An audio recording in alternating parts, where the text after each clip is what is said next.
अमेरिकेची मध्यस्थी होती। भारत पाकिस्तान मधला वाढता तणाव त्याच्यावर अमेरिकेचं बारकाईने लक्ष होतं। अमेरिकेचे राष्ट्राध्यक्ष डोनाल्ड ट्रम्प यांचं पहिलं ट्विट आलेलं होतं की युद्धबंदी दोन्ही देशांमध्ये झालेली आहे आणि अमेरिकेने मध्यस्थी केली। मात्र त्याच्यानंतर पाकिस्तान काही सुधारलेला नाहीये। पाकिस्तानचं शेपूट वाकडं ते वाकडं 4 तासातच त्यांनी युद्धबंदी जी आहे ती तोडलेली आहे।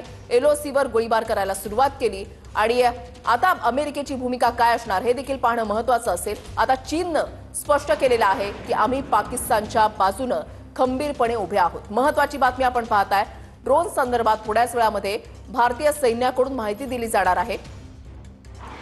कुठे कुठे ड्रोन हल्ले झालेले आहेत, कशा पद्धतीने कारवाई करण्यात आलेली आहे या संदर्भातली माहिती भारतीय सैन्याकडून काही वेळातच दिली जाईल। मात्र चीनच्या परराष्ट्र मंत्र्यांनी पाकच्या बाजूने वक्तव्य केलंय की आम्ही पाकिस्तानच्या बाजूने खंबीरपणे उभे आहोत असं चीननं म्हटलेलं आहे। महत्त्वाची आणि मोठी बातमी आपण पाहताय।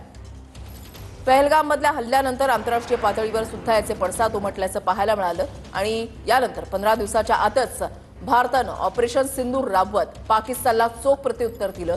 9 दहशतवादी तळं जी आहेत ती उद्ध्वस्त करण्यात आली आणि त्याच्यानंतर परराष्ट्र मंत्रालयाची जी पत्रकार परिषद झाली त्याच्यामध्ये ठामपणे सांगण्यात आलं की ही 9 दहशतवादी तळं आम्ही का उद्ध्वस्त केली, हीच तळं हल्ल्यासाठी प्रत्युत्तरासाठी आम्ही का नेमलेली होती, त्याचा संबंध दहशतवादाशी कसा होता याची सविस्तर माहिती परराष्ट्र मंत्रालयाकडून देण्यात आलेली होती। मात्र त्यानंतर बिथरलेल्या पाकिस्तानकडून गेल्या 2 दिवसांपासून एलओसी जवळच्या भागांवर एलओसी जवळच्या भारतामधल्या 4 राज्यांना टार्गेट करण्यात आलेलं होतं। विविध शहरांमध्ये ड्रोन आणि मिसाईल्स जे आहेत ते डागण्यात आलेले होते। मात्र आपल्या एअर डिफेन्स सिस्टीमने हे सर्व हल्ले जे आहेत ते परतावून लावलेले होते। ड्रोन आणि मिसाईल हे हवेतच खाली पाडण्यात आलेले होते।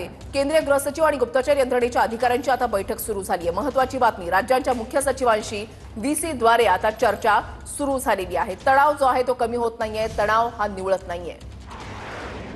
पाक लष्कर प्रमुख मुनीरचा शहबाज शरीफचा ऐकण्यास नकार, म्हणजे एकीकडे पाकिस्तान सरकार आणि पाकिस्तानी लष्कर दोघांच्याही भूमिकेत तफावत दिसते। एकीकडे युद्धबंदीचा करार केलाय पाकिस्तान सरकारनं, पण पाकिस्तानचं लष्कर मात्र ते मानायला तयार नाहीये। तर दुसरीकडे भारत पाकिस्तान तणावासंदर्भात चीनची अत्यंत धक्कादायक प्रतिक्रिया आलेली आहे।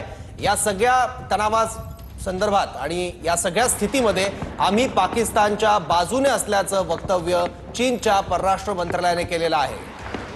एलओसीवर पाकिस्तानकडून गोळीबार केला जातोय। ड्रोन संदर्भात थोड्याच वेळामध्ये माहिती देणार असं भारतीय सैन्याकडून सांगण्यात आलेलं आहे। प्रत्येक हल्ल्याला चोख प्रत्युत्तर भारतीय सैन्याकडून दिलं जात आहे। ड्रोन संदर्भात थोड्याच वेळात आपण माहिती देणार असल्याचं भारतीय सैन्याकडून सांगण्यात आलेलं आहे। तर इकडे चीननं असं म्हटलंय की आम्ही खंबीरपणे पाकिस्तानच्या बाजूने उभे आहोत अशी भूमिका चीननं घेतलेली आहे।